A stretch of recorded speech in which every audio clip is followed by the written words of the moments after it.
Howdy folks, Spencer here, and today I'll be breaking down the stats of the Credence America Worker Dreadnought Cruiser. As always, chapters to each topic are listed down below. And starting off with availability, this is an Infinity Lockbox ship that is going to be arriving on PC on July 2nd alongside the 2024 summer event. And with this being a lockbox ship, that means it is going to be very expensive to acquire. You're going to be probably looking at 100 to 200 bucks to get this thing, and it's just for a single character. So very expensive ship, and like most of the other lockbox ships out there, there's no way that you can turn it into an account-wide unlock. And for those of you curious to see what this ship looks like from a few different angles, the concept designer for it, Lee Fitzgerald, does have some nice pictures up over on their art station, which I'll have linked down below for those of you that want to take a closer look. And jumping into the stats, this has a hull modifier of 1.55, shield mod of 1. It has a 5.3 weapon setup, and it can equip dual cannons or dual heavies. It has 4 device slots. The bridge officer setup is a lieutenant commander tactical, ensign engineer, commander engineer with miracle worker, lieutenant commander science with temporal operative, and a lieutenant universal. So this is a pretty decent bridge officer setup on this. It really reminds me of the Legendary Avenger, just with a few seat swaps here and there. So it'll be a very capable platform for those of you looking to do a do build or perhaps a do side build. Console-wise, we have 3 TAC, 5-inch, 3 Psi, and given it is a Miracle Worker ship, it does have 1 universal right off the bat, meaning that once you X2 this, you could put 8 ISO mags on it, so pretty good. Base turn rate is 7.5, impulse mod of 0.18, inertia of 45, so this thing is going to be a bit of a brick to fly around. For the power bonuses, plus 10 to weapons and aux, plus 5 to shields and engines. And like I said, it can equip dual cannons and dual heavies.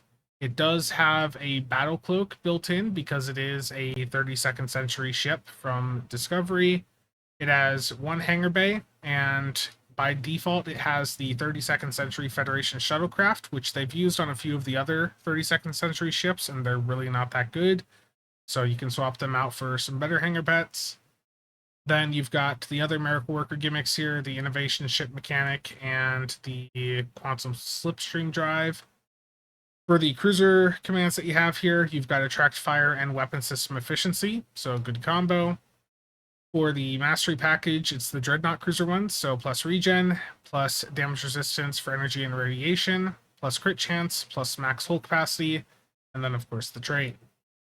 And for the Admiralty stats, you've got 59-inch, 36 Psi, 31 TAC, and the special is minus 5% maintenance per any ship. So overall, based on the stats here, this is going to be, like I said, a very capable do platform. It's not going to beat the Vaudoir Juggernaut or the Legendary Avenger from a meta min-max point of view, but it is going to be an extremely capable platform. So let's head on over to the ship comparison. And for the ship comparisons, let's start off here with a comparison for the other ships that have the spec combo, Commander Miracle Worker plus a Lieutenant Commander Temporal. And you can see that there's not a ton of them out there. You've got the Terran Monitor, which was a 3-3 science carrier, so nothing really that special.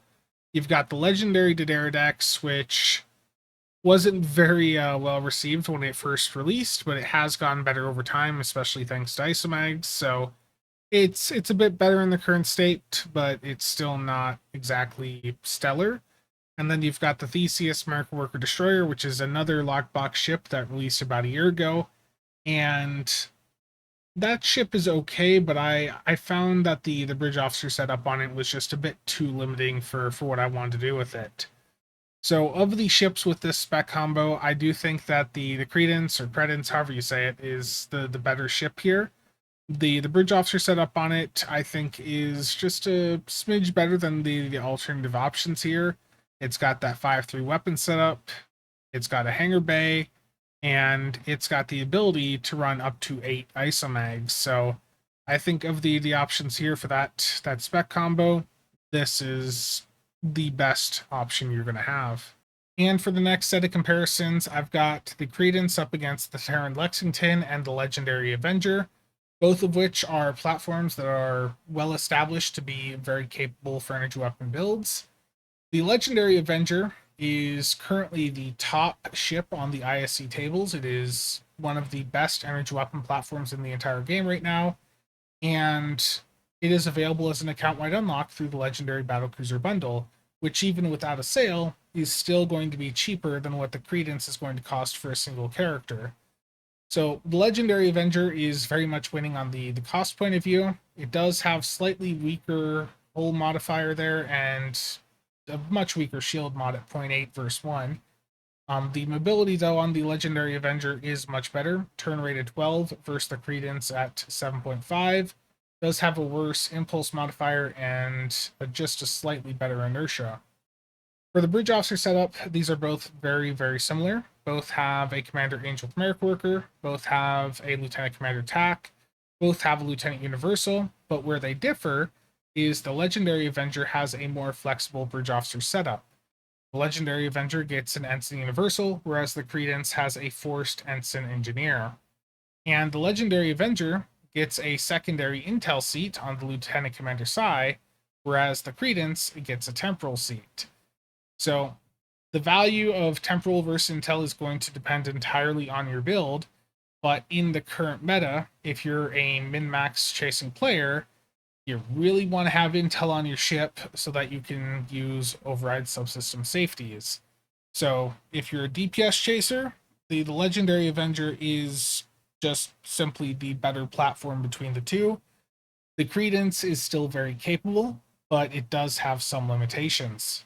Now, it's not all negative here for the Credence. The Credence does get a hangar bay, whereas the Legendary Avenger has none.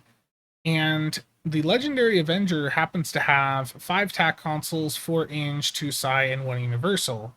So you're missing out on 1 ISOMAG versus the Credence. You can't do as many TAC consoles, but that doesn't really matter with the current ISOMAG meta. So ISOMAG wise, the Credence does come out ahead, but with the Bridge Officer setup and the better mobility on the Avenger, I do still think that that is the more reasonable platform to go after, especially given that it's available as an account-wide unlock, whereas the Credence is just for that single character.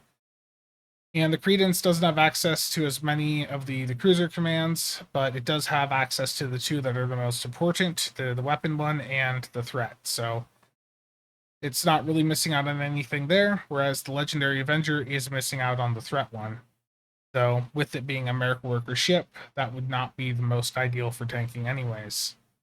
And then over at the right, the other comparison is against the Terran Lexington. I just have this one in here because this is a very popular ship, and it's $30 in the C-Store, and it's an account-wide unlock. So a lot of people have it. A lot of people really enjoy it. And for the Terran Lexington, it's basically a weaker version of the Legendary Avenger. You've got worse mobility, you've got a weaker Bridge Officer setup, you've only got a Lieutenant Intel, whereas the Legendary Avenger has a Lieutenant Commander Intel.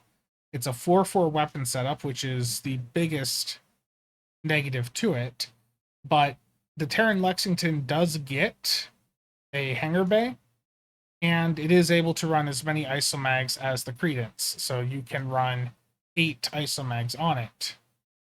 So the Credence isn't a bad ship in any way. It's just that you are paying a hefty premium to get a secondary temporal seat rather than a secondary Intel seat.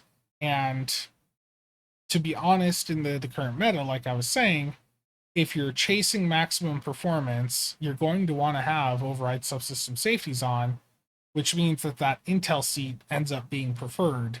So it is a slightly less desirable spec combo, I would say, right now. And you're going to be spending heaps more to get it. So it's not a bad ship. It's very capable, but there are other platforms out there that you can get at a much more reasonable price that will be available for more than just a single character. And heading over to the accessories, let's start off here with the console, the dilithium transporter. Specialized storage containers with built-in industrial transporters, pre-programmed with fleet coordination protocols, allow the ship outfitted with this technology suite to initiate a coordinated emergency transport that will infuse the entire nearby fleet with a sudden power boost, bringing additional resilience and performance to the subsystems of multiple allied vessels simultaneously. Any surplus power boost resulting from this sudden transfer is bled off through the weapon emitters, allowing both energy and projectile weapons a chance to deal additional radiation damage to foes. So that's a whole lot of text there, and without a tooltip, it's hard to say exactly what all this thing is going to be doing. So I am going to be picking this ship up when it drops on Tuesday, and we'll actually figure out what exactly the console is supposed to be doing here. And for the passives, it has a passive boost to power transfer rate and starship drain expertise. And of course, this console can be equipped on any ship in any console slot. So again, I wish they would just include a tooltip on these blogs, but for whatever reason, they don't like doing that. And the Starship Trait is Surplus Supply. When activating any emergency power bridge officer ability, you will gain additional healing over time, damage resistance, and subsystem power to all systems for a moderate duration. Additionally, for each ally within 10 kilometers, you will launch a micro supply pod which will grant these same benefits upon arrival. So this has potential to be a really nice supporting trait, but again, we don't have the numbers for it. I really would like to see some tooltips put in these blogs moving forward. So for both the console and the Starship Trait, there's a lot of questions with both of them, and unfortunately, because of the lack of tooltips here, we're just going to have to wait until Tuesday to see what these things actually do. And for the Hangar Pets here, these are nothing new. They've been around for a long time. They don't really do that well. So feel free to take them off and discard them, and then put some Type 7s, Todu's, Valkyries, whatever you like on. And final thoughts, I think the Credence is an extremely capable energy weapon platform, but I cannot recommend it given that it is a lockbox ship that is just going to be for a single character. For how much this thing is going to cost you on average, which is typically going to be 100 to 200 plus bucks, you could go in and pick up an entire C-Store bundle like the Legendary Battlecruiser bundle and get the Legendary Avenger, which is a better ship on account-wide unlock. If you're looking for a really good American Worker temp op ship, then this is something you may want to consider, but given the really high price tag this thing has, I just can't really recommend it. Now, the accessories on this do have potential to be quite interesting. I am going to pick it up because I do want to see how good the console and trait are. Again, we don't have the tooltips here on the blog, so I can't give you that answer here today. I'm probably not going to do a full review of the ship, but again, I am going to be picking it up and playing with it on stream next week. But if the console and trait are anything notable, I'll do a follow-up video just going over them real quick. So again, it's a really good ship. It's just yet another ship that we have had put into the game that happens to be locked behind that lockbox paywall, and that just really limits the accessibility of it, and it really is a shame.